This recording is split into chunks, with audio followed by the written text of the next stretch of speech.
Everyone, welcome to my channel Payel's kitchen. আজকে আমি তোমাদের সাথে কাতলা মাছের একটি ইউনিক রেসিপি শেয়ার করব। আমার আজকের রেসিপি তিলেশ্বরী কাতলা। এই রেসিপিটি কিন্তু গরম ভাতের সাথে খেতে দুর্দান্ত লাগে। তাহলে চলো রেসিপিটি শুরু করি।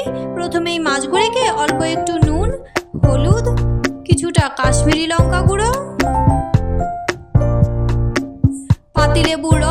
পাতিলেবুর রস দিলে মাছ সফট হয় আর মাছের কাঁচা গন্ধ একটু কেটে যায়। অল্প একটু সর্ষের তেল দিয়ে ভালো করে মাছগুলিকে মেখে নিয়ে 10 থেকে 15 মিনিটের জন্য রেস্টে রাখছি।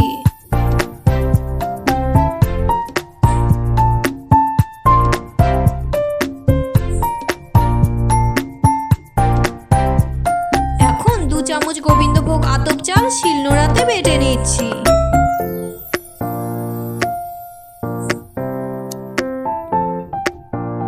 চাল বেটে নেওয়া হয়ে গেছে। এবারে আমি একটি বলে তুলে নিয়েছি, আর একটি বলে 2 চামচ সাদা তিল আর ঝালের জন্য কাঁচা লঙ্কা নিয়েছি। এগুলিকে এবারে বেটে নিচ্ছি। তোমরা সাদা তিলের সাথে কিছুটা পোস্ত দানাও বেটে নিতে পারো।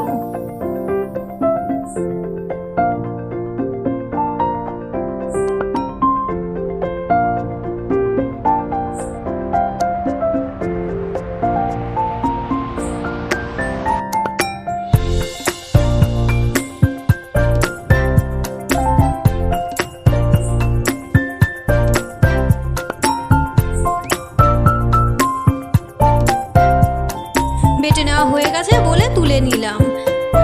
এখন একটি কড়াতে তেল গরম করে ম্যারিনেট করা মাছগুলি ভেজে নিচ্ছি।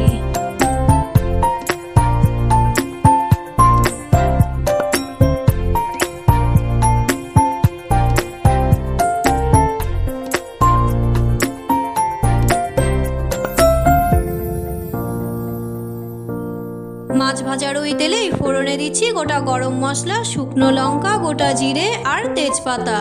ফোড়নটি ভাজতে ভাজতে একটি বলে 1 চামচ জিরে গুঁড়ো, 1 চামচ ধনে গুঁড়ো, কিছুটা আদা গুঁড়ো, ঝালের জন্য লঙ্কা গুঁড়ো, অল্প একটু জল দিয়ে ভালো করে মিশিয়ে নিচ্ছি।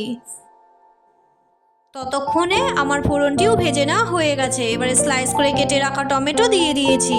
টমেটোটিকে একটু ভেজে নিয়ে আগে থেকে বানিয়ে রাখা মশলা দিয়ে দিলাম, স্বাদ মতো নুন, সাদা তিল আর লঙ্কা বাটা দিয়ে দিলাম।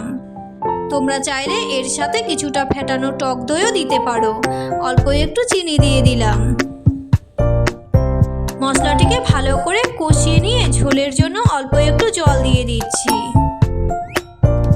তিলেশ্বরী কাতলার গ্রেভি কিন্তু একটু ঘনই হয়, তাই অল্প করেই জল দিলাম। ঝোল ফুটে এসেছে। এবারে ভেজে রাখা মাছগুলি দিয়ে দিলাম।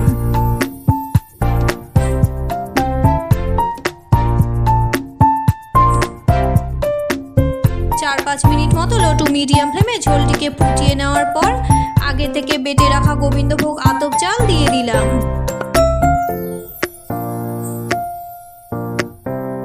আবারও 2 মিনিট ফুটিয়ে নিয়ে কিছুটা গরম মশলা, ঘি দিয়ে নেড়েচেড়ে নামিয়ে নিয়েছি তিলেশ্বরী কাতলা।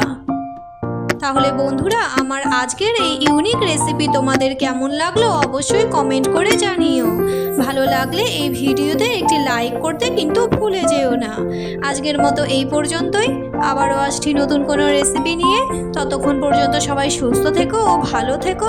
টাটা।